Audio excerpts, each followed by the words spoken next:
আইন চলবে কার? জোরে বলেন কার? আল্লাহ বলছেন নামাজ পড়তে হবে, এটা কার হুকুম? জি। রোজা করতে হবে, কার হুকুম? মিথ্যা বলা যাবে না, কার হুকুম? মানুষকে কষ্ট দেওয়া হবে না, কার হুকুম? গরিবের উপর জুলুম করা যাবে না, মাজলুমের উপর জুলুম করা যাবে না, কার হুকুম? ন্যায় ইনসাফ ভিত্তিক বিচার করতে হবে, কার হুকুম? এগুলো কি সমাজে আছে? আছে? নাই নাই নাই। ও মুসলমান ভাইরা, তাহলে আমরা সমাজে শান্তি পাবো কেমনে? কেমনে পেতে পারি? আমি যে আয়াতটা তিলাওয়াত করেছি, আল্লাহ ঈমানদারদের জান্নাত দিবে। কাদের? ঈমানদার। ঈমানদার তো আমরা হতে পারি নাই। যারা ঈমানদার অবশ্যই তারা বিসমিল্লাহর বা থেকে সিনের নাস পর্যন্ত যাকে বলা হয় বাস, এই পুরা বিধানটাকে তারা মেনে চলবে। কিছু মানবেন, কিছু মানবেন না। অবস্থা কি হবে আল্লাহ কি বলছে শুনে নেবা। আফালা তুমিনুনা বিবাদিল কিতাবি ওয়া তাকফুরুনা বিবাদ। কোরআনের কিছু কথা মানবে আর কিছু কথা মানবে না। কোরআনের কিছু কথা মানবে আর কিছু কথা মানবে না। এই সুবিধাবাদ জিন্দাবাদে মুমিন হওয়া যাবে না। আপনি কিছু মানবেন, কিছু মানবেন না, আপনি মুমিন হতে পারবেন না, আপনি মুসলমান হতে পারবেন না। বলেন, ঘোষণা দিয়েছেন তার নামটা কি? এবার আসেন, আমরা তো সাধারণ মানুষ, আল্লাহর বান্দা।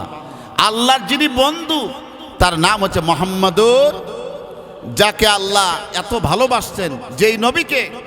যেই নবী হেঁটে যাচ্তেন, রোদ আপনার সূর্যের আলো আসতো, গরম যেন না লাগে, আল্লাহর নবীর যেন কষ্ট না হয়। আল্লাহর নবীর মাথার উপর ছায়া, আপনার মেঘ উড়ে বেড়াতো, আল্লাহর নবীর মাথার উপরে থাকতো, যেন আল্লাহর নবীর যেন কোনো কষ্ট না হয়। সেই নবীর শরীরে মশা মাছি এগুলো বসা হারাম ছিল। সুবহানাল্লাহ বলবেন না? আল্লাহ সূরা মাইদার ৬৭ নম্বর আয়াতে ক্লিয়ার করে বলছেন, ইয়া আইয়ুহার রাসূল বাল্লিগ মা উনজিলা ইলাইকা মির রাব্বিক ওয়া ইল্লাম তাফআল ফামা বাল্লাগতা রিসালাতা ওয়াল্লাহু ইয়াসিমুকা মিনান নাস।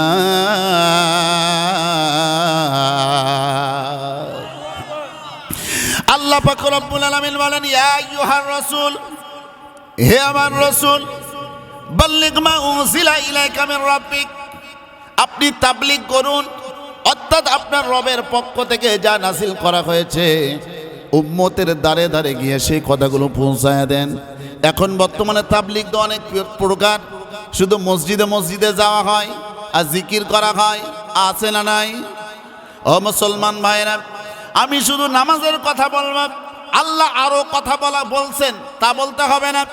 আল্লাহ তার নবীকে বলেন, বাল্লিগ মা উনজিলা ইলাইকা মির রাব্বিক, আপনার রবের পক্ষ থেকে যা নাযিল করা হয়েছে আপনি পূর্ণাঙ্গভাবে পঙ্কানুভাবে তার পৌঁছায় দেন, সব কথা বলে দেন।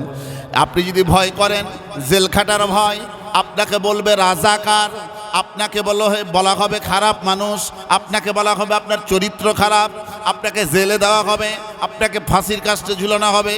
এই দুনিয়ার ভয়গুলো আপনি করে আপনি যদি হক কথা না যদি বলেন, আল্লাহ পাক রব্বুল আলামিন বলেন, ওয়া ইল্লাম তাফআল ফামা বাল্লাগতা রিসালাতা ওয়াল্লাহু ইয়াসিমুকা মিনান নাস।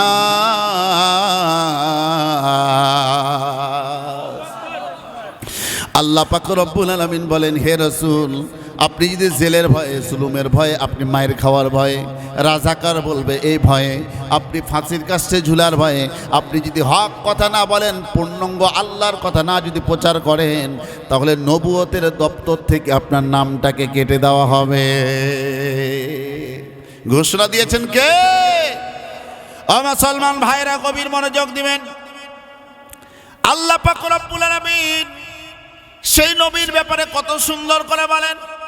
আল্লাহর বান্দা বান্দিরা, আল্লাহ পাক রব্বুল আলামিন আল্লাহর নবীকে যদি এই কথা বলেন, আমরা তো কলিমুদ্দিন সলিমুদ্দিন, আল্লাহ আমাদের জাহান্নামে দিতে কি আল্লাহর কোনো কষ্ট হবে?